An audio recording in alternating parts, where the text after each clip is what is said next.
Guys, सीमा हैदर और उनका प्रेमी सचिन मीना, इनका पबजी वाला प्रेम काफ़ी ज़्यादा वायरल हो रहा है। और इसी बीच एक प्रश्न हम सब के मन में ये आ रहा है कि कैसे एक 4 बच्चों की माँ अपने बच्चों के साथ सबसे पहले पाकिस्तान से पहले दुबई गई, उसके बाद फिर वो नेपाल गई और उसके बाद फिर बॉर्डर क्रॉस करके वो भारत आई अपने प्रेमी को मिलने के लिए। कहा जाता है कि वो पाकिस्तान के एक गरीब फैमिली से बिलोंग करती थी। तो क्या ये सच हो सकता है कि एक लड़की अपने पति और सारे परिवार को छोड़ के एक पबजी गेम से हुए प्यार की वजह से अपने घर बार और देश को छोड़कर भारत आ सकती है क्योंकि उसको ऑनलाइन एक लड़के से प्यार हुआ था? या फिर इसके पीछे कोई तो बहुत बड़ी साजिश रची जा रही है?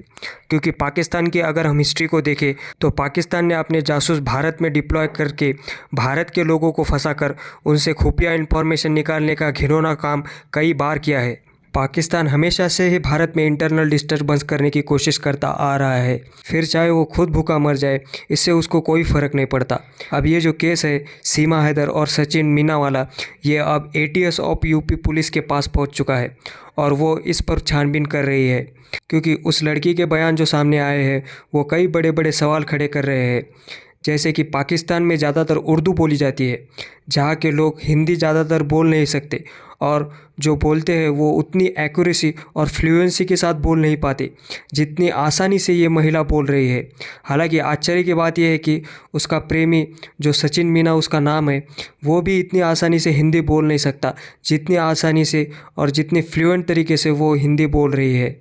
और इसलिए एटीएस द्वारा अब उससे कई प्रश्न पूछे जा रहे हैं, जिस वजह से उसके खिलाफ कई जानकारियां सामने आ रही है जो ये दावा करती है कि इन सब के पीछे कुछ तो गड़बड़ है, कुछ तो ये सीमा हैदर छुपा रही है जो वो कन्फेस नहीं करना चाहती।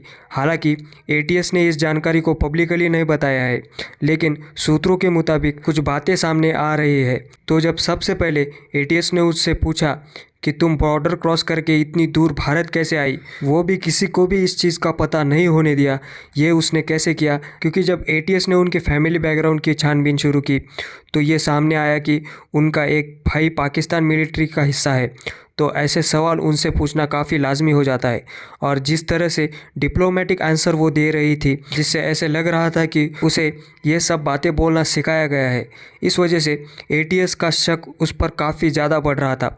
क्योंकि एक साधारण घर की लड़की अपने 4 बच्चों के साथ पाकिस्तान को छोड़कर किसी अनजान देश में आई है जहां वो किसी को भी नहीं जानती, और इसका कारण वो ये बता रही है कि उसको एक लड़के से प्यार हो गया था और वो भी एक ऑनलाइन गेम पबजी खेल के।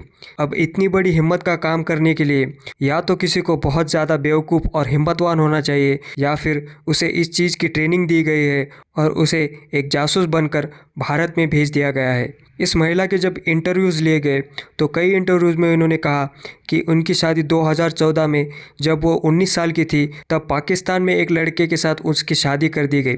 और अगर इसी चीज़ को हम आज के दिन से कंपेयर करें तो 2023 में उसकी उम्र 28 से 29 साल तक होनी चाहिए, लेकिन उसके पास से जो पासपोर्ट बरामद हुए हैं और जो डॉक्यूमेंट उसके पास से लिए गए हैं उस पर इस महिला की उम्र 21 साल लिखी गई है। मतलब कि उससे जो पासपोर्ट और डॉक्यूमेंट बरामद किए गए हैं वो फर्जी है, क्योंकि देखने से उसकी उम्र 21 साल तो नहीं लगती, उसकी उम्र तकरीबन 25 प्लस तो होनी चाहिए। और जब ये क्वेश्चन सीमा हैदर से पूछे गए तो इस पर उनका ये कहना था कि उन्होंने पाकिस्तान में जाली पासपोर्ट बनाए और उसके बाद वो दुबई गई और उसके बाद वो नेपाल में 2 बार जाके आई और फिर बाद में इंडिया आकर वो अपने प्रेमी सचिन से मिली। अब एक लड़की जो 5वीं तक पढ़ी हुई है, उनके इंटरव्यू में उन्होंने कहा था कि वो 5वीं तक ही पढ़ी हुई है, उसके बाद उन्होंने स्कूलिंग छोड़ दी थी। अब अगर वो सिर्फ 5वीं तक पढ़ी हुई है तो उनके पास इतनी इन्फॉर्मेशन कहाँ से आई कि वो जाली पासपोर्ट बनाकर दुनिया घूमने लगी? क्योंकि पासपोर्ट बनाने के लिए कितने अहम डॉक्यूमेंट्स लगते हैं ये तो हम सबको पता है, फिर चाहे वो टीसी हो या फिर चाहे पर्सनल आईडी प्रूफ हो। तो अगर उसे जाली पासपोर्ट बनाना है तो उसे ये सारे डॉक्यूमेंट्स की जाली कॉपीज़ बनानी पड़ेगी और फिर जाकर उसने ये जाली पासपोर्ट बनाया होगा। और ये एक 5वीं पास महिला के बस की बात नहीं लगती है और इसलिए उन पर काफ़ी हद तक शक बढ़ रहा है, क्योंकि जाली पासपोर्ट बनाना एक आम महिला के बस की बात तो नहीं लगती। ऐसा काम करने के लिए या तो किसी के पास बहुत ज़्यादा पैसा होना चाहिए या फिर किसी सरकारी जासूस के लिए ये सब चीज़ें करना बहुत ही आसान होता है। और अगर पाकिस्तान की हिस्ट्री को अगर हम देखें तो ऐसे कई सारे हनी ट्रैप की साजिशें पाकिस्तान करता आ रहा है। जैसे भारत के लोगों को लड़कियों के जाल में फंसाकर उनका यूज़ करके भारत की खुफिया इंफॉर्मेशन को पाकिस्तान तक पहुंचाने का काम ये पाकिस्तानी लड़कियां करती है। ऐसा ही एक किस्सा हुआ था इंडियन आर्मी के जवान शांतिमय राणा के साथ, जिनके साथ एक पाकिस्तानी एजेंट ने चक्कर चलाया और इंडियन आर्मी की खुफिया इंफॉर्मेशन उससे निकाली और पाकिस्तान को भेज दी, जिसके बाद ऑफिशियल सीक्रेट एक्ट 1923 के अंतर्गत उसे गिरफ्तार कर लिया गया और मिलिट्री से सस्पेंड कर दिया। तो ऐसे ही कई सारे हनी ट्रैप के केसेस प्रीवियसली होते हुए नजर आए हैं, जिनको बड़ी ही चालाकी से पाकिस्तान के एजेंट लड़कियों ने अंजाम दिया है। और उन्हीं में से एक ये सीमा हैदर का केस लग रहा है, क्योंकि पूछताछ के दौरान ATS अधिकारी ने सीमा हैदर को इंग्लिश की कुछ लाइनें पढ़ने को दी, जिसे सीमा जी ने न सिर्फ अच्छे से पढ़ा बल्कि उसका उन इंग्लिश लाइंस को पढ़ने का तरीका भी बहुत सटीक था। और जब भी ATS अधिकारियों द्वारा उसे कुछ क्वेश्चंस पूछे जा रहे थे तो आत्मविश्वास से भरकर उसका आंसर वो दे रही थी और हर क्वेश्चन का घुमा फिरा कर वो एक ही जवाब दे रही थी, जो किसी प्रोफेशनल ट्रेनिंग के बाद ही ऐसा कोई जवाब दे पाता है। सूत्रों का कहना है कि अगर सीमा सच में कोई पाकिस्तानी एजेंट है तो उसे ट्रेनिंग भी मिली होगी, जिसकी वजह से उससे सच उगलवाना काफ़ी मुश्किल होगा। और उसके पास से एक टूटा हुआ फ़ोन भी ATS ने बरामद किया है। और सबसे हैरान करने वाली बात यह है कि उसका खुद का फ़ोन होते हुए भी वो हॉटस्पॉट का यूज़ करके किसी से बात करती हुए ऐसा ATS को पता चला है। और उसके पास से एक और पाकिस्तानी सिटीजनशिप का डॉक्यूमेंट मिला है, जो अभी हाल ही में बनाया गया था। और इसके लिए भी उसे काफ़ी सवाल पूछे जा रहे हैं, क्योंकि सिटीजनशिप के डॉक्यूमेंट को तो हर किसी के जन्म के बाद से ही बनाए जाते हैं, लेकिन उसका लेटर हाल ही में बनाया गया है। तो उसने इन लेटर को इतनी देर से क्यों बनाया, और अगर बनाया तो अभी क्यों बनाया, इन सब सवालों का जवाब वो दे नहीं पा रही है। और इसकी वजह से उस पर काफ़ी ज़्यादा शक की भावना उत्पन्न हो रही है। और कुछ न्यूज़ आर्टिकल द्वारा कई बातें सामने निकल कर आ रही है। जैसे सीमा ने भारत के सेना के अधिकारी को फेसबुक पर एक फ्रेंड रिक्वेस्ट भेजी थी, लेकिन ये उसने किसी को नहीं बताया। और 8 मई को पासपोर्ट जारी हुआ तो 10 मई को उसने पाकिस्तान क्यों छोड़ दिया। और जब वो पाकिस्तान से नेपाल दस्तावेज़ लेकर आई और भारत में दाखिल हुई तो उसने एक सिम नेपाल में क्यों फेंका। 70,000 के मोबाइल को 2-3 दिन में ही क्यों फेंक दिया।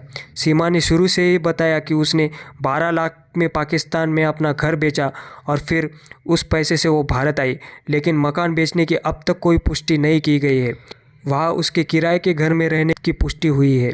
सीमा ने किसके ज़रिए मकान बेचा, पैसे कैसे आए, सीधे बैंक में आए या कैश में, इन सब सवालों के जवाब वो दे नहीं पा रही है। पासपोर्ट बनाने और टिकट कराने तक वो एजेंट तक कैसे पहुंची, इन सवालों के जवाब वो बिल्कुल दे नहीं पा रही है। उसने नेपाल के रास्ते भारत में घुसपैठ करने की बात को स्वीकार किया है, लेकिन ये सब चीज़ें करने के लिए उसको किसका आर्थिक सहयोग मिला है, इसका जवाब उसके पास नहीं है। उसने अपने भाई की पाकिस्तान सेना में होने की बात को इनकार किया है। उसने बताया कि उसका भाई पाकिस्तान सेना में भर्ती होने की तैयारी कर रहा है और वो केवल एक ही जवाब दे रही है, जिससे इस मामले पर कई सवाल खड़े हो रहे हैं। और अब देखना यह है कि आगे इस मामले में क्या क्या और सामने निकल कर आता है। लेकिन इन सब बातों से ये तो पता चल गया है कि इसके पीछे कुछ तो साजिश रची जा रही है, जो आशा करता हूँ कि जल्दी सामने आएगी। और तब तक हम आपको आगे क्या क्या होगा इन सब के अपडेट्स आपको देते रहेंगे। So that's all about this video. If you really like the video, please like it and subscribe the channel.